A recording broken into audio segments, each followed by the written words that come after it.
तो आज कुछ क्वेश्चन को लेकर हम बात करेंगे। तो पहला क्वेश्चन हम देख लेते हैं नंबर सिस्टम से। ये आया था एसएससी एलडीसी में आया था। तो क्या है पहला question, what is the place value of 6 इन 65489 203। इतना बहुत बड़ा एक संख्या दिया गया है, डिजिट दिया गया है। तो इसका 6 का प्लेस वैल्यू हम लोगों को निकालना पड़ेगा। अगर फेस वैल्यू हम निकालें तो 6 का फेस वैल्यू 6 ही होगा, लेकिन प्लेस वैल्यू क्या होगा? प्लेस वैल्यू देखिए 1 2 3 4 5 6 7 7 है। तो 6 इंटू 10⁻7 हो जाएगा, क्योंकि एक के आगे 7 शून्य लग जाएगा, 0 लग जाएगा। तो उसको क्या कहते हैं? 10⁻7। तो ये आज आ गया प्लेस वैल्यू, ये हम सब जानते हैं। तो नेक्स्ट क्वेश्चन पे हम चलते हैं, देखते हैं। हाँ, इसको क्लियर कर देते हैं पहले। हाँ चलिए नेक्स्ट क्वेश्चन पे हम आ गए। नेक्स्ट क्वेश्चन बहुत ही सिंपल क्वेश्चन दिया गया है कि find the sum of first and second prime number. यानी कि इधर लिखना भूल गए कि ये बैंक क्लार्क में आया था। ठीक है, सभी क्वेश्चन ये भी बैंक क्लार्क में आया था। तो find the sum of first and second prime number. हम फर्स्ट प्राइम नंबर, इधर एक गलती हम हमेशा करते हैं कि फर्स्ट प्राइम नंबर हम 3 से डिनोट करते हैं, लेकिन 3 नहीं है। फर्स्ट प्राइम नंबर 2 है। प्राइम नंबर किसको कहा जाता है? जो संख्या एक और खुद एक और इटसेल्फ से डिवाइडेड होता है, उसको कहते हैं हम प्राइम नंबर। तो फर्स्ट प्राइम नंबर क्या है? 2। और सेकंड प्राइम नंबर क्या है? 3। तो अगर सम निकलेगा तो क्या निकलेगा? 5 निकलेगा। तो ऑप्शन ए होगा। ठीक है, अब चलते हैं नेक्स्ट क्वेश्चन में, देखते हैं नेक्स्ट क्वेश्चन क्या दिया गया है। तो देखो नेक्स्ट क्वेश्चन कैसे करना है। 2/3 is a rational number whereas √2/√3 is क्या होगा? अब देखिए 2/3 जिसको p/q के आकार में डिनोट किया जा सकता है, उसको हम रेशनल नंबर कह सकते हैं। लेकिन अगर जिसको p/q के आकार में डिनोट नहीं कर सकते, सिग्निफिकेंट नहीं कर सकते, उसको हम इर्रेशनल नंबर कहते हैं। तो √2 को अगर ले तो √2 p/q के हिसाब से हम डिनोट नहीं कर सकते, तो √2 क्या होता है? √2 इर्रेशनल नंबर होता है, और √3 भी इर्रेशनल नंबर होता है। जब दोनों ही इर्रेशनल नंबर है तो इसका जो डिवाइडेड अगर हम करें तो वो भी इर्रेशनल नंबर ही होगा। ठीक है, अब चलते हैं नेक्स्ट क्वेश्चन में। ये थोड़ा सा इजी क्वेश्चन है, उसके बाद हम हार्ड क्वेश्चन में जाएंगे। अब देखिए इधर एक थोड़ा सा हार्ड दिया गया है, लेकिन ज़्यादा हार्ड नहीं है। तो देखिए when 1/7 of a number is subtracted from the number itself। क्या, जब आप कोई भी मैथ को सॉल्व करना चाहेंगे, एग्जाम में करिए या फिर घर में प्रैक्टिस करिए, कहीं पर भी, तब एक एक लाइन पढ़ के उसको समझना और उसके बाद उसकी कैलकुलेट करके सेकंड लाइन पे जाना। तो देखो when 1/7 of a number is subtracted from the number itself, यानी कि किसी भी एक नंबर है जो नंबर हमें पता नहीं है, उसकी 1/7 भाग अगर हम उस संख्या से अगर हम सब्सट्रैक्टेड कर दे, यानी कि बाद दे दे, तो फिर it gives the same value as the sum of all angle of a triangle। तो उसकी जो वैल्यू निकलेगा, उसकी जो रिजल्ट निकलेगा, वो होगा एक ट्राइंगल का जो एंगल होता है, तीनों एंगल होता है, तो तीनों एंगल का जो सम होता है वही उसकी रिजल्ट होगा। तो हम जानते हैं कि किसी भी एंगल का सम क्या है? 180, हम ये जानते हैं। तो हम इधर मान लेते हैं कि कोई भी नंबर है x और उसका 1/7 हम अगर उसके साथ सब्सट्रैक्टेड करें तो x/7 होगा।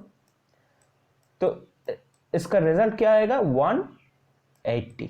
अब x को निकालना आसान हो जाएगा।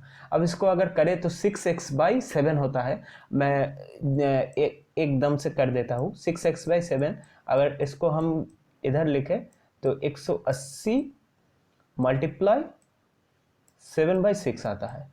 तो ये कट गया, इधर आ गया 30, तो आएगा 210।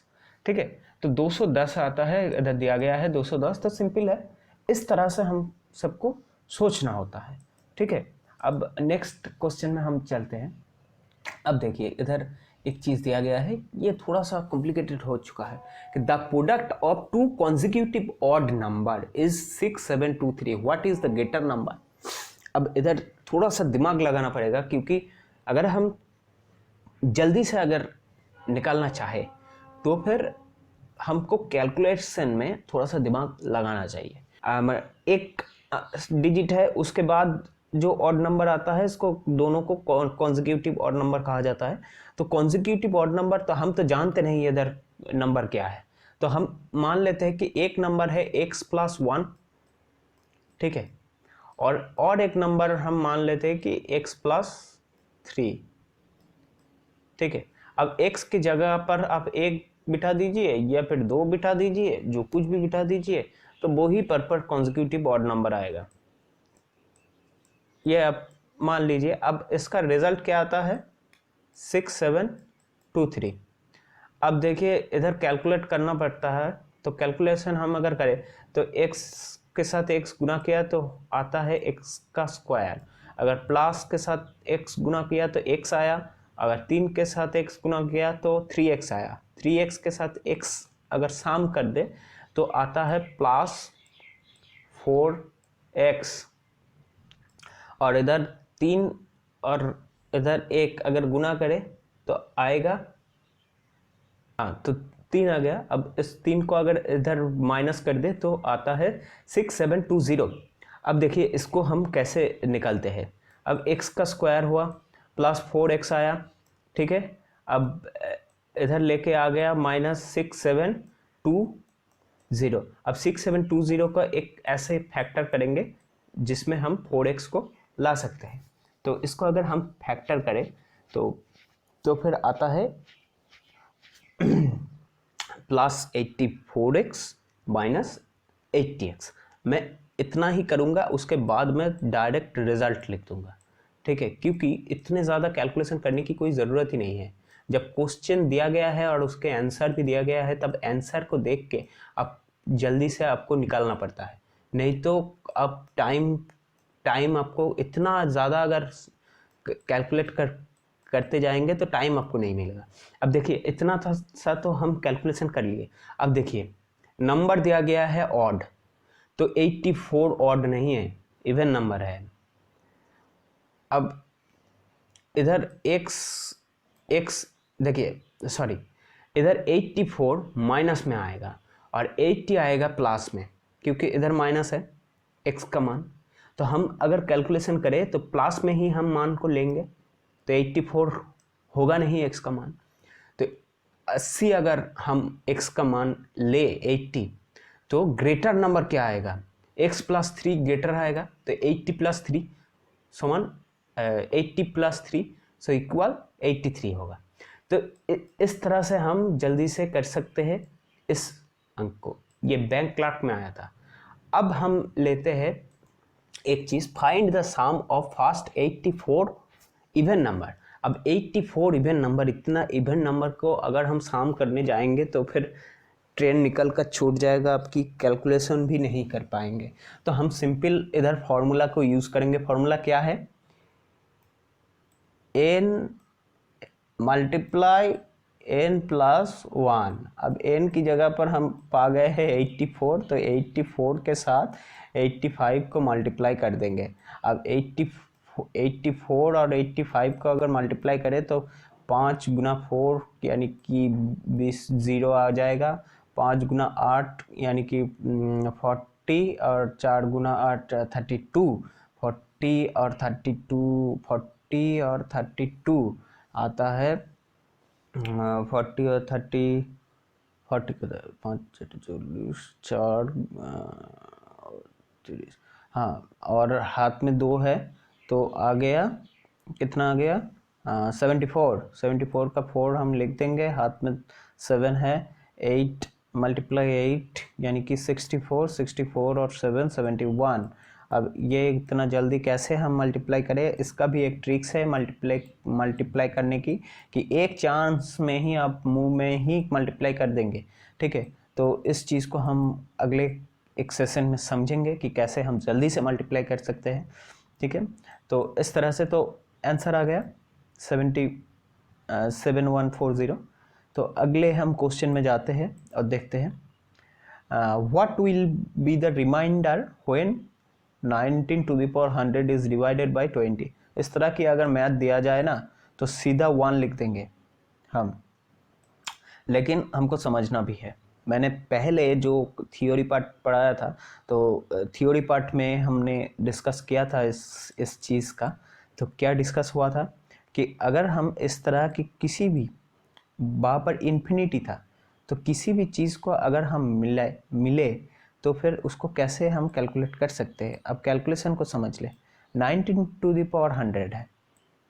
ठीक है, तो इसको हम देखिए, इसको हम 20 माइनस 1 टू द पावर 100 में लिख सकते हैं। ठीक है, तो डिवाइडेड बाय 20, क्योंकि 20 से डिवाइडेड होता है। अब इसमें -1/20 हम लिख सकते हैं, तो 1/20 हमने लिख दिया। इस माइनस को हमने ओमिट कर दिया, क्योंकि माइनस तो हम ले नहीं सकते। ठीक है, तो रिमाइंडर क्या आएगा, 1 आएगा। ठीक है, हो गया, रिमाइंडर मिल गया आपको। तो इस तरह की जितने भी मैथ है ना, तो उसमें रिमाइंडर 1 ही आता है। क्योंकि समझिए क्यों रिमाइंडर 1 आता है।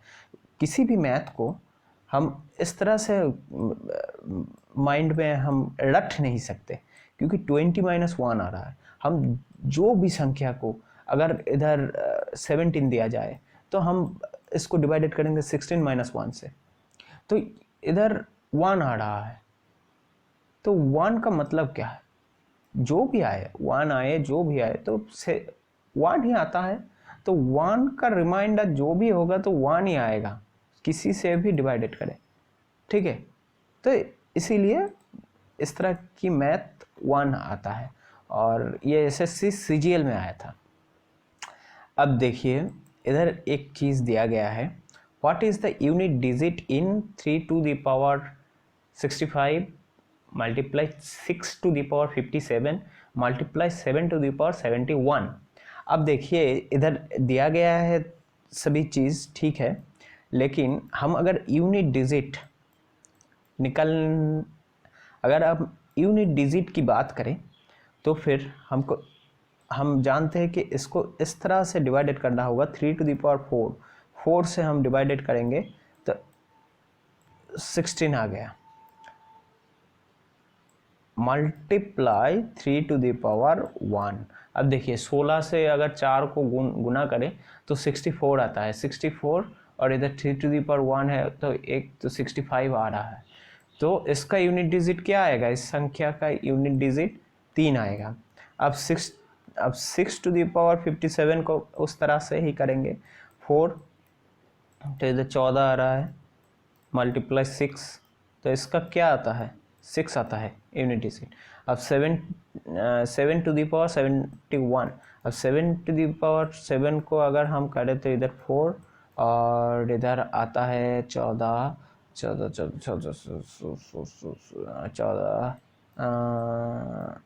7 इंटू 7 टू द पावर 3। ठीक है, क्योंकि 4 से अगर हम करें तो 68 आ रहा है, 68 के साथ अगर 3 करें तो 71 आ जा रहा है। तो इसका यूनिट डिजिट क्या आएगा, इसका यूनिट डिजिट आएगा 7 टू द पावर 3। तो 7 टू द पावर 3 का अगर हम करें 777, यानी कि 7 गुना 7 गुना 7, 7 गुना 7 49, 49 के साथ अगर 7 गुना करें तो 7 के साथ 9 करें तो 63। तो वैसे भी आ रहा है, तो यूनिट डिजिट हम और कैलकुलेशन नहीं करेंगे, तो 3 लिख देंगे। ठीक है, अब देखिए, 3 गुना 6 गुना 3, 3 6 18, 18 गुना 3 यानी कि 54। अब 54 का यूनिट डिजिट क्या आता है? 4। तो इस पूरे संख्या का यूनिट डिजिट क्या आएगा? 4। इस तरह से हम मैथ को निकाल सकते हैं। तो और भी मैथ हम करेंगे अगले सेशन में। अब इस चीज़ को आज इतना ही, ठीक है। तो आप लोगों को मैं थोड़ा सा मैथ दे दूंगा, उसको प्रैक्टिस करना और इसको सब्सक्राइब करना, ठीक है। और एप्लीकेशन कोई भी दिक्कत हुआ तो एप्लीकेशन में जाकर आप पूछ सकते हैं, उसमें भी देख सकते हैं। और ड्राइव के अंदर हम जो क्वेश्चन पेपर है वो दे देंगे, उसको डाउनलोड करके आप प्रैक्टिस कीजिए। कहीं पर भी दिक्कत हुआ तो आप पूछना, हम बताएंगे। तो आज के चलते हैं, अगले सेशन में आप लोगों के साथ मुलाकात होगा।